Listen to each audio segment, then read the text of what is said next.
What would you do if the person you trusted most vanished overnight? Not a fight, not an argument, just gone. No warning, no explanation, no safety net. That was the morning my life in New York City cracked open.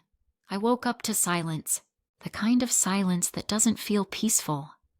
It feels wrong. The bed beside me was cold.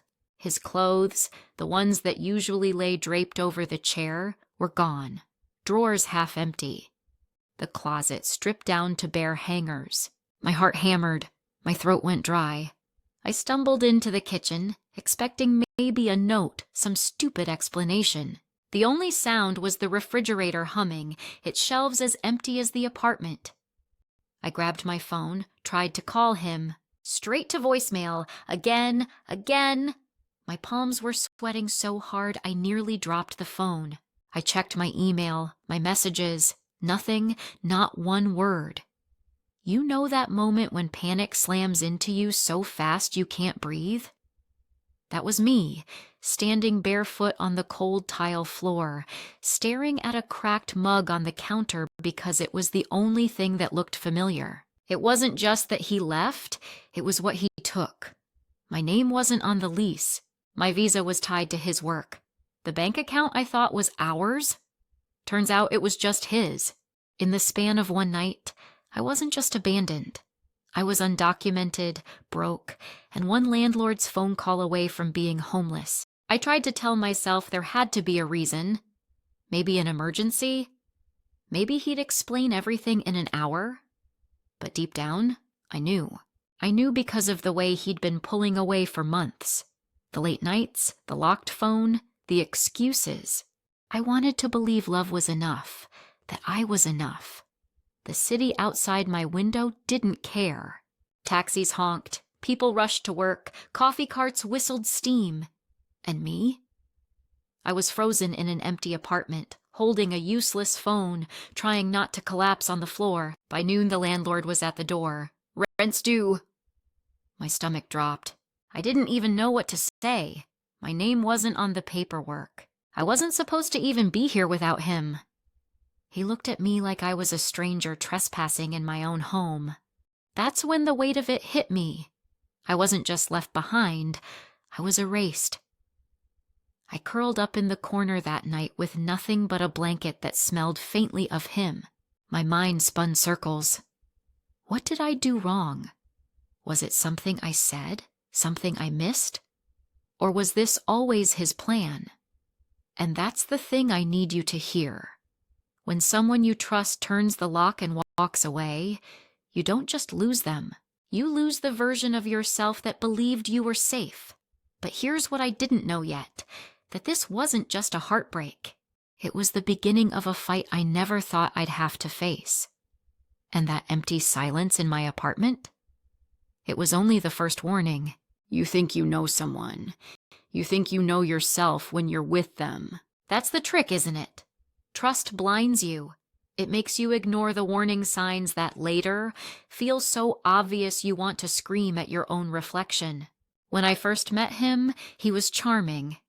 The kind of man who remembered little details, my favorite coffee order, the book I was reading, the way I liked my eggs. He made me feel seen in a city where most people barely look up from their phones. I thought, finally, someone who pays attention. So when he said, "Quit your job, come with me, I'll take care of us," I believed him. He painted a picture of a life without worries. No more grinding 9 to 5, no more late nights staring at spreadsheets. Just us, building a future together. I remember packing my desk. My coworkers gave me hugs, told me how brave I was. Brave. That word echoed in my mind like a blessing. But if I'm honest, it wasn't bravery, it was faith.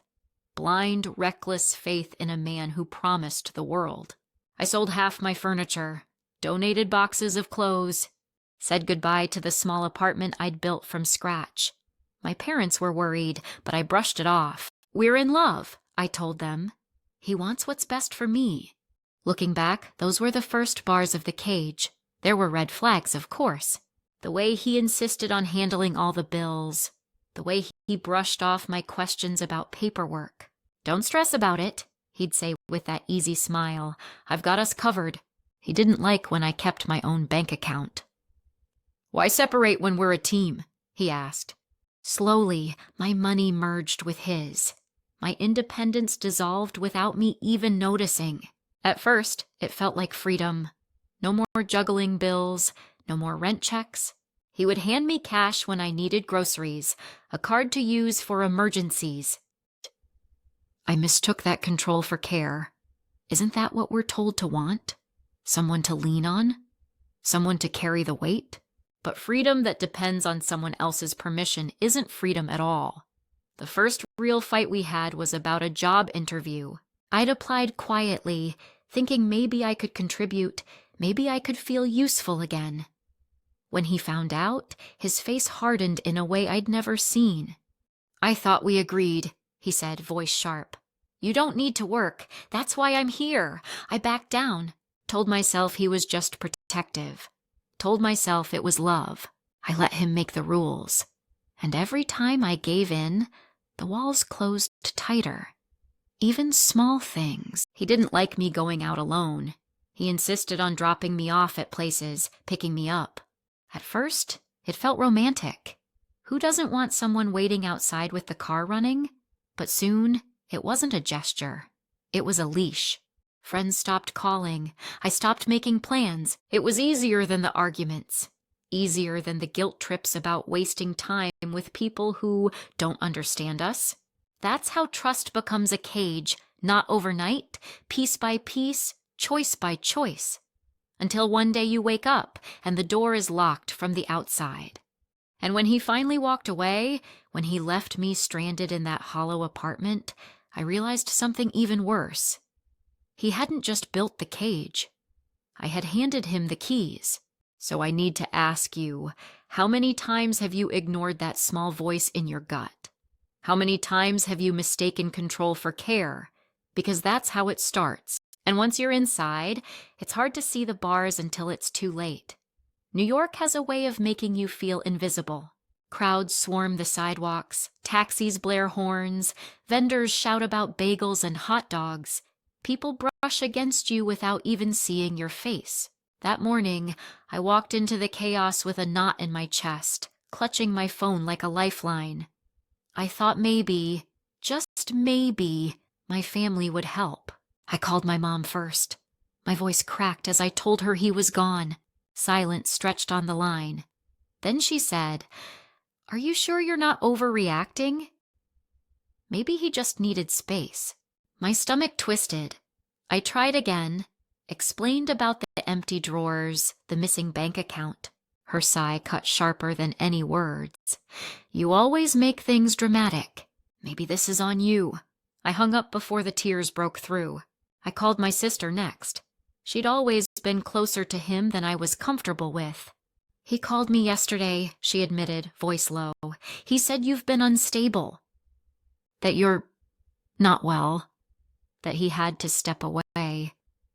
My mouth went dry. The betrayal stung deeper than the abandonment.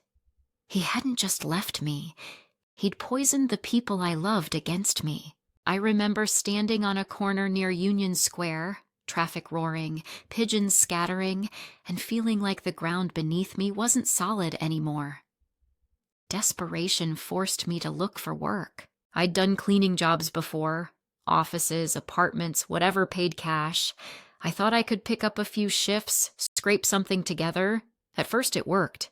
I showed up early, scrubbed floors, polished windows until my knees ached. Then the whispers started. A client pulled me aside. "Your husband called?" she said awkwardly. "He told us you might be unreliable." Another family canceled without explanation. One by one, doors closed. It wasn't just luck. He was following me, reaching into every corner of my fragile survival plan, pulling the rug out. You think the city will protect you, that laws, systems, people will step in. But the truth is, when you don't have papers, when your name isn't on a lease, when your story sounds unbelievable, no one listens. I remember one night walking home with a bag of groceries so light it barely swung at my side. I'd only been able to afford bread, a few apples, a carton of milk. Rain slicked the pavement, neon lights reflecting like broken glass. A man bumped my shoulder hard and muttered something I didn't catch. No one turned. No one noticed me stumble. I wanted to scream, "I exist! I'm here!" But the city swallowed me whole, indifferent. And yet, even in the middle of all that indifference, I caught myself lying awake at night hoping he'd come back. Hoping he'd explain, apologize, fix it. That's what loneliness does. It tricks you into clinging to the very hand that pushed you down. The hardest part wasn't hunger or fear, it was the shame. The way neighbors looked at me differently after he spoke to them. The way I overheard two women in the laundry room whispering, "She's the crazy one, right? The one he left?" Shame is heavy. It presses down until you start believing it might be true. But let me tell you something. Shame thrives in silence. And back then, I was so quiet I could barely hear myself think. I'd walk past families in Central Park, laughing, tossing frisbees, chasing toddlers, and feel like I was watching life through glass. On the subway, couples leaned into each other, sharing earbuds, while I hugged my bag to my chest, invisible. The city didn't care. My family didn't believe me. My work dried up. And still, I told myself, keep going. One more day, one more step. Because even when the world turns its back, some stubborn part of you whispers, don't quit, not yet. And that whisper kept me moving. Even when every door slammed shut, fear has a sound. For me, it was the scrape of footsteps in a hallway when I thought I was alone. The click of the lobby door opening just after I'd gone upstairs. The vibration of my phone lighting up at midnight with a number I didn't recognize. Fear teaches you to hear everything louder. The drip of a faucet, the creak of an old floorboard, even your own heartbeat thundering in your ears. It started small. A note slipped under my door. Call me. No name, but I knew the handwriting. I froze in place. That piece of paper burning in my hands. I ripped it up, flushed it down the toilet, told myself it meant nothing. But 2 nights later, I saw him outside, leaning against a lamppost across the street, smoking, waiting. Pretending not to watch me, I wanted to scream. I wanted to run down there and demand answers, but fear roots you to the ground. I shut the curtains, turned off the lights, and sat in the dark, pretending I wasn't home. Then came the neighbors. Mrs. Klein from downstairs knocked on my door one morning with pursed lips. "He says you've been unstable," she whispered. "He says he's worried about you." My stomach twisted as her eyes scanned my messy apartment, the unwashed dishes, the pile of laundry. I could see it in her face. She believed him more than she believed me. That's how he worked. Not with fists, not with shouting, with whispers, with poison slipped into conversations until people started looking at me like I was the problem. He showed up at the cafe where I'd managed to get a few shifts wiping tables. He didn't order anything. He just sat at the counter, smiling faintly, watching me until my hands shook so badly I dropped a tray. My manager pulled me aside after. "We can't have drama here," he said. "Maybe it's better if you don't come back." Do you know what it feels like to lose your job not because of something you did, but because of the shadow following you? It feels like drowning, and every time you reach for air, someone pushes your head under again. I started documenting everything, dates, times, places I saw him. I snapped blurry photos from my window when he lurked across the street. I recorded voicemails where he said nothing, just breathed into the phone. But every time I thought about going to the police, my chest clenched. Without papers, without proof he'd done anything physical, who would believe me? One night, I left my building and nearly tripped over a box sitting outside my door. No note this time. Just a small cardboard box sealed with tape. My hands trembled as I peeled it open. Inside was a scarf. My scarf. One I'd lost months ago. How did he get it? How long had he been slipping into spaces I thought were safe? I sat on the floor, clutching that scarf, shaking so hard I could barely breathe. Fear isn't just about what someone does. It's about what they could do. It's the constant waiting, the wondering when the next move will come. And the worst part? Part of me still wanted to believe he loved me. That the watching, the notes, the rumors, maybe it was twisted affection. That's how fear confuses you. It blurs love with control until you can't tell them apart. I stopped sleeping. Every sound jolted me awake. I pushed a chair against the door. I carried pepper spray in my pocket even when I went to throw out the trash. My world shrank down to survival mode. Just keep breathing, just get through today. And yet, I told no one. Silence felt safer than being dismissed again. Safer than hearing, "Maybe you're exaggerating." But silence only made the shadows darker. And every day, the space between me and danger got thinner. I didn't walk into the shelter because I was brave. I walked in because I was exhausted. Fear drains you until even lifting your head feels heavy. That day, I dragged myself through the rain, clutching a flyer someone had slipped into my hand weeks earlier. Women's Support Center, free counseling, legal aid. I almost threw it away when I first saw it, but something about the word support made me keep it. Maybe part of me still believed help existed somewhere. The room smelled like coffee and old carpet. A circle of chairs waited, half filled with women who looked just as tired as I felt. No one asked me to explain right away. No one doubted me. One woman with kind eyes just said, "Sit down, honey. You're safe here." Those words cracked something in me I didn't know was still breakable. For the first time in months, I spoke out loud about what had happened, how he left, how he lingered, how he turned people against me. My voice shook, my hands twisted in my lap, but no one looked at me like I was crazy. They nodded. They understood. Some had stories worse than mine, some eerily similar. After the meeting, a counselor pressed a business card into my hand. "Call her," she said. "She's a lawyer who helps women like you." I almost laughed. Me, with a lawyer? But that night, staring at the scarf he left outside my door, I dialed the number. Her voice was steady, practical. "We'll start with documentation," she told me. "You've already done half the work. Keep records, photos, messages. Don't throw anything away." For once, my frantic note-taking meant something. She explained things I'd never thought I'd need to know. Restraining orders, visa applications, housing rights. Words that sounded like they belonged to other people, not me. But slowly, as she talked, I realized I wasn't completely powerless.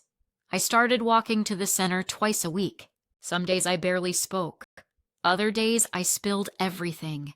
Each time I left a little lighter. I wasn't fixed, not yet, but I wasn't invisible anymore. One evening, after a meeting, one of the women hugged me. She whispered, "You're stronger than you think. You're still here." That sentence stayed with me. Stronger than I think. Maybe she was right. Hope doesn't roar. It doesn't crash through the door. It comes like a thread, small and fragile. But if you hold on to it long enough, it can pull you out of the dark. For the first time, I began to imagine a life not defined by fear, but by choices I could make for myself. Hope gave me air again, but the truth? The truth nearly knocked it out of me. It started with a file folder the lawyer slid across the table. She tapped her finger against the top page. "I think you need to see this." At first glance, it looked ordinary. Contracts, bank statements, signed agreements. Then my eyes caught the name at the bottom, my name, written in ink that wasn't mine. The letters curved differently, too neat, too rehearsed. He had forged my signature again and again on rental applications, credit card forms, even a loan document for thousands of dollars. My stomach dropped. That's not me," I whispered, though my name stared back at me in black and white. The lawyer nodded. I know. That's why we'll use it. I thought betrayal ended when he walked out of our apartment, but here it was, stretching back further than I ever realized. He hadn't just left me. He'd been planning, covering his tracks, setting traps in my name long before the door slammed shut. I flipped through the pages with shaking hands. A lease for a place I'd never seen, a credit account with charges I'd never made, electronics, jewelry, hotel stays. Each line item felt like another knife twist. Not only had he taken my trust, he'd stolen my identity. And then came the worst part. The lawyer leaned in. This isn't just about you. Look at this pattern. He's used different women's names before. Yours isn't the first. Her words hit harder than any punch. My chest tightened, my vision blurred. Other women? How many? Had they been erased like me, discarded with debts trailing behind them?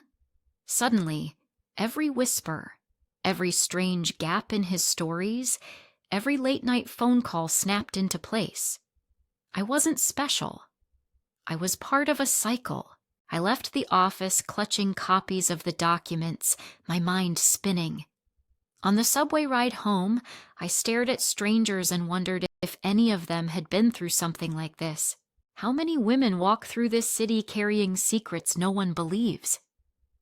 That night, I spread the papers out on my kitchen floor. The dates lined up with the months we'd lived together. While I was cooking dinners, folding laundry, kissing him goodnight, he was signing my name onto lies. I kept hearing his voice in my head. We're a team. We share everything. He wasn't lying. We did share, just not the way I thought. We shared debts. We shared fraud. We shared consequences I never chose. And in that pile of forged signatures, I saw the clearest truth yet. He hadn't just abandoned me. He had weaponized me. For days, I carried that folder everywhere. It felt heavy, like it contained the weight of my entire life.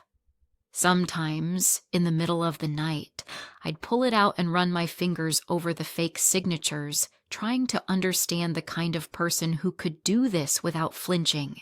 I asked myself over and over, did he ever love me? Was any of it real? Or was I just a convenient name to write at the bottom of his scams? But here's what I need you to hear. The discovery didn't break me, it clarified me. Betrayal sharpens you in ways you don't expect. Yes, it hurts. Yes, it steals your breath. But it also hands you evidence. And evidence can become power. The lawyer was right. This wasn't just about me. There were others. And if I stayed quiet, he'd keep going. The open loop was wide now. How many women, how many lives, how many forged signatures were still out there waiting to be uncovered? That question kept me awake. But this time, the sleepless nights weren't about fear. They were about strategy, about how to take the lies he left behind and turn them into the truth that would finally expose him. And in the silence of my small apartment, surrounded by papers that bore my stolen name, I whispered to myself, he thought he erased me, but he just gave me the map to find him. I thought the folder of forged papers would be the heaviest thing I ever carried. I was wrong. The heaviest weight came later, not from my own story, but from hearing others echo it back to me. It happened at the shelter. By then, I was volunteering, teaching English twice a week. It felt good to be useful again, to step out of my own head and help women who'd come from countries where even survival was a victory. They stumbled over words like job interview and lease agreement, and I smiled, patient, knowing how hard it is to build a new language while your life is already in pieces. One evening, class ended, and we stayed behind sipping tea from paper cups. A young woman, maybe 20, tucked her hair behind her ear and asked, "Can I tell you something?" Her voice shook, but her eyes were sharp. She said a man had promised her stability, brought her here only to control her every move. Then one day he disappeared, leaving her with debts she never made. My throat tightened. I asked his name. When she said it, my cup nearly slipped from my hand. It was him. My husband. My ghost. For a moment I couldn't breathe. The room spun, her words echoing my life almost exactly. She thought she was alone. She thought she was crazy. She thought no one would believe her. I wanted to scream. I wanted to hug her and say, "You're not imagining this. You're not alone." Instead, I forced myself to breathe slowly, to listen. She needed to be heard more than I needed to unload. But when I got home that night, I collapsed onto the floor. It wasn't just me. He hadn't just destroyed my trust. He'd made a pattern of it. How many more? How many women carried the same scars, the same silence? The next week, I heard another story. An older woman, her accent thick, described a man who manipulated her into signing documents she didn't understand. The details lined up too perfectly. The dates overlapped. The fraud, the lies, the vanishing act. Him again. One by one, voices joined the circle. Different accents, different ages, different cities, but the same shadows, the same man. At first, the realization crushed me. It meant I hadn't been special, not even in my suffering. But then another thought crept in. If we all carried pieces of his crimes, then together, we carried the whole truth. The lawyer's words came back to me. This isn't just about you. So I started connecting the dots. I kept a notebook, scribbling names, dates, details. I mapped the pattern he'd left across women's lives like scars on a city map. Every story confirmed the next. Every voice gave mine more weight. The fear was still there, of course. Every time I left class, I looked over my shoulder, half expecting him to appear. Some of the women admitted they'd seen him too, under a different name, with a new story, trying to charm his way back into control. He wasn't done. That realization was the midpoint twist of my life.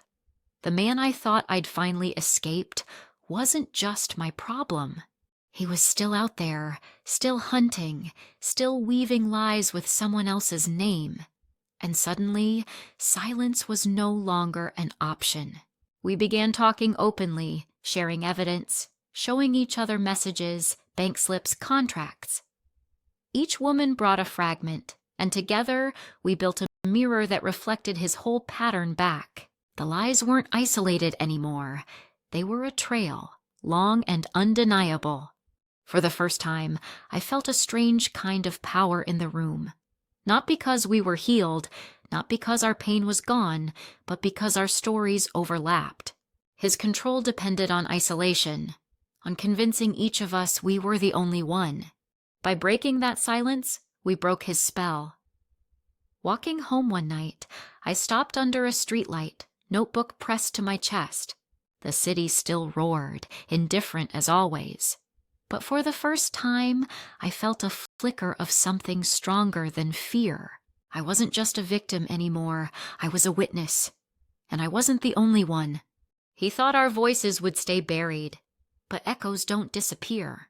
They grow louder until the world has no choice but to listen. It started with whispers in the shelter, but soon those whispers turned into a storm. Every time one of us spoke, another woman would nod, then quietly add her own story. Each account fit into the pattern like puzzle pieces, different details, same man. Different names, same face.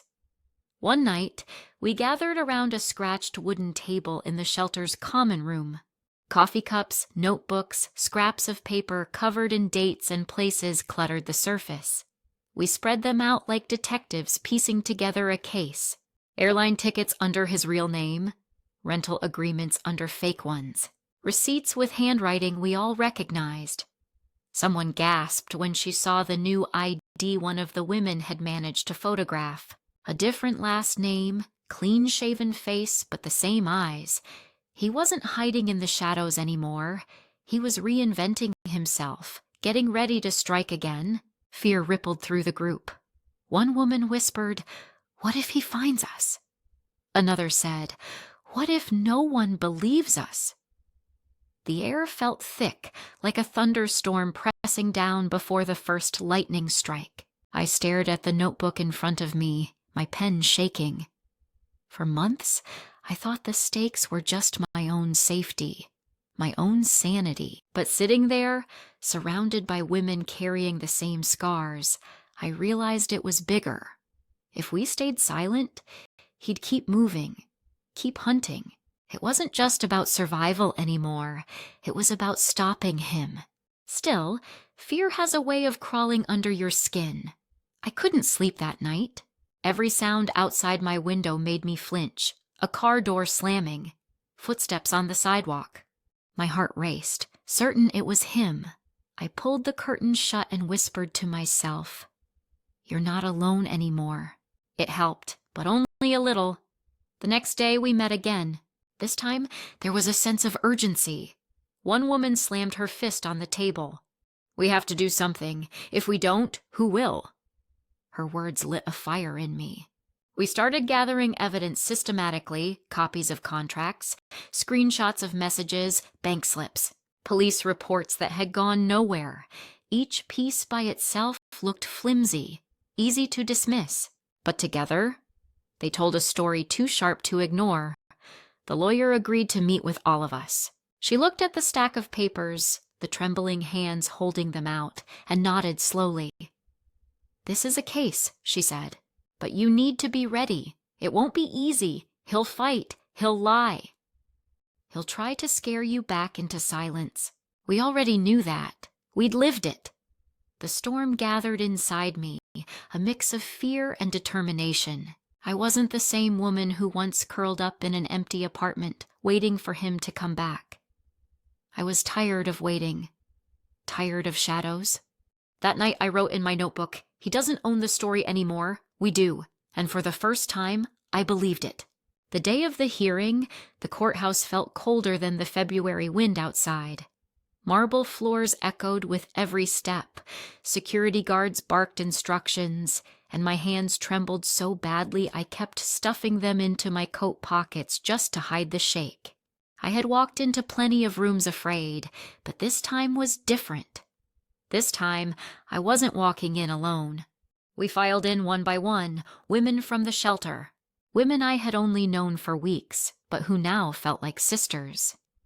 Each of us carried our own scars, our own stacks of evidence, our own tremors of fear. Yet when we looked at each other, I could see it.